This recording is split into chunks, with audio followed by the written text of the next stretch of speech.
আসসালামু আলাইকুম। সবার আগে বাছাই করা 10টি আন্তর্জাতিক খবর জানিয়ে দেব। প্রথমেই থাকছে শিরোনাম। তবে তার আগে অনুরোধ থাকবে ভিডিওটিতে একটি লাইক দিবেন।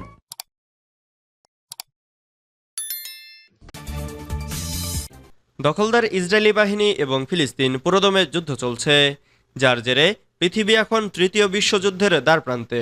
এর মধ্যেই কিছুদিন পরপর একের পর এক মুসলিম বিশ্বের শীর্ষ নেতাদের হত্যা করে চলেছে দখলদার ইসরায়েল।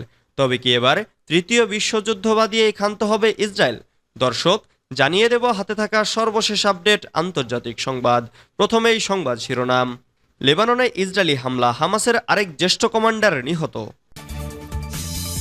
এরপর জানিয়ে দিব ইরানে একদিনে 29 জনের ফাঁসি। এদিকে খান ইউনিসে ইসরায়েলের নতুন হামলা, বাসিন্দাদের সরে যাওয়ার নির্দেশ।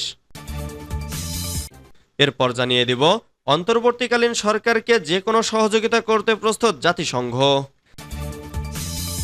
আরও জানিয়ে দিব গাজায় স্কুলে ইসরায়েলি হামলা, নিহত শতাধিক। সর্বশেষ জানিয়ে দেব পদত্যাগ করেননি শেখ হাসিনা, দাবি জয়ের। এতক্ষণ শুনছিলেন সংবাদ শিরোনাম, এবারে বিস্তারিত।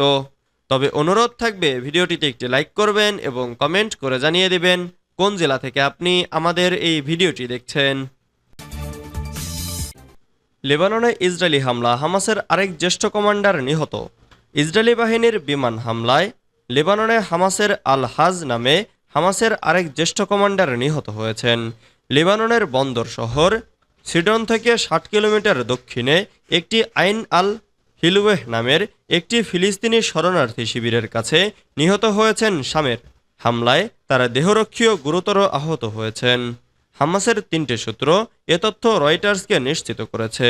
সূত্র আরও জানিয়েছে, নিহত শামের আল হাজ ওই শরণার্থী শিবিরের নিরাপত্তায় দায়িত্ব ছিলেন। গাজা উপত্যকা নিয়ন্ত্রণকারী সশস্ত্র রাজনৈতিক গোষ্ঠী হামাসের জ্যেষ্ঠ নেতাদের একটি অংশ কাতার ও লেবাননে বসবাস করেন। লেবানন ভিত্তিক সশস্ত্র গোষ্ঠী হিজবুল্লাহ হামাসের মিত্র। 2023 সালের 7 অক্টোবর ইসরায়েলের ভূখণ্ডে অতর্কিত হামলা চালায় হামাস যোদ্ধারা। সেই হামলায় নিহত হন অন্তত 1200 জন মানুষ। সেই সঙ্গে 242 জনকে জিম্মি হিসেবে ধরে নিয়ে যায় যোদ্ধারা। ইরানে একদিনে 29 জনের ফাঁসি। ইরানে একদিনে 29 জনকে ফাঁসি দেওয়া হয়েছে। স্থানীয় সময় গত বুধবার তাদের ফাঁসি কার্যকর করা হয়। এক প্রতিবেদনে দেশটির সংবাদ মাধ্যম ইরান ইন্টারন্যাশনাল এ তথ্য জানায়। নরওয়ে ভিত্তিক ইরান হিউম্যান রাইটস অর্গানাইজেশন অনুসারে দেশটির গেজেলহেসার কারাগারে 26 জন বন্দির মৃত্যুদণ্ড কার্যকর হয়েছিল। অন্যদিকে কারাজ কেন্দ্রীয় কারাগারে 3 জনের মৃত্যুদণ্ড কার্যকর করা হয়। এইচআর এনজিওর পরিচালক মাহমুদ আমিরি মোগাদ্দাম এক বিবৃতিতে বলেছেন, ইসরায়েলের সাথে ইরানের উত্তেজনার বিষয়ে বৈশ্বিক মনোযোগকে কাজে লাগিয়ে ইসলামিক প্রজাতন্ত্র বন্দীদের এই ফাঁসি কার্যকর করে। মৃত্যুদণ্ডপ্রাপ্ত 29 জনের মধ্যে 17 জনের মৃত্যুদণ্ড কার্যকর করা হয়েছে হত্যার অভিযোগে, যাদের মধ্যে 7 জনের মৃত্যুদণ্ড কার্যকর করা হয়েছে মাদক সংক্রান্ত অভিযোগে এবং 3 জনের ধর্ষণের অভিযোগে। এইচআর এনজিও আরও জানিয়েছে যে স্থানীয় সময় বুধবার অতিরিক্ত 2 নারীর মৃত্যুদণ্ড কার্যকর করার রিপোর্ট পেয়েছিল। তবে এখন পর্যন্ত রিপোর্টটির সত্যতা নিশ্চিত করতে পারেনি তারা।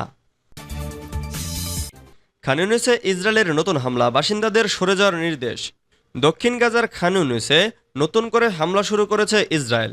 বৃহস্পতিবার 8 আগস্ট রাতে অন্তত 30টি লক্ষ্যবস্তুতে হামলা চালিয়েছে ইসরায়েলের সেনাবাহিনী, খবর আল জাজিরার। শুক্রবার 9 আগস্ট এক প্রতিবেদনে সংবাদ মাধ্যম আল জাজিরা জানায়, হামলার আগে বাসিন্দাদের ফের সরে যাওয়ার নির্দেশ দেয় সেনাবাহিনী। প্রতিবেদনে বলা হয়, খান ইউনিসে 2 সপ্তাহ আগে যা ঘটেছে এখন তারই পুনরাবৃত্তি ঘটছে। সে সময় আগ্রাসন চালিয়ে খান ইউনিস শহরের পূর্বাঞ্চলের বড় অংশ দখল করে নেয় ইসরায়েলের সেনাবাহিনী।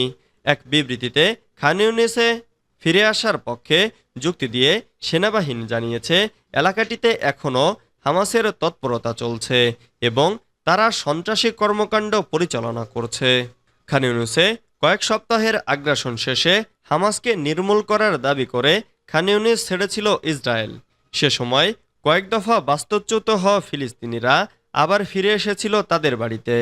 গতরাতে খান ইউনিসে কয়েক ঘন্টায় 30 বার বিমান হামলা চালিয়েছে ইসরায়েল।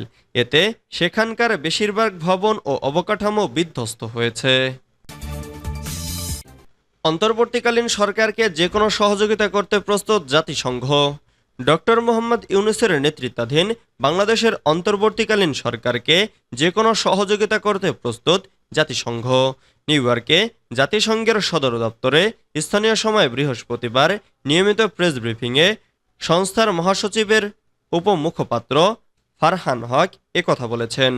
মহাসচিবের উপমুখপাত্র বলেন, বাংলাদেশের অন্তর্বর্তীকালীন সরকার ও জনগণ প্রয়োজন মনে করলে জাতিসংঘ যে কোনো উপায়ে সহযোগিতা দিতে প্রস্তুত আছে। ব্রিফিংয়ে এক সাংবাদিক প্রশ্ন করেন, জাতিসংঘের মহাসচিব বাংলাদেশের অন্তর্বর্তীকালীন সরকারের প্রধান উপদেষ্টা ডক্টর মোহাম্মদ ইউনূসকে অভিনন্দন জানিয়েছেন কিনা বা তার সঙ্গে কথা বলেছেন কিনা।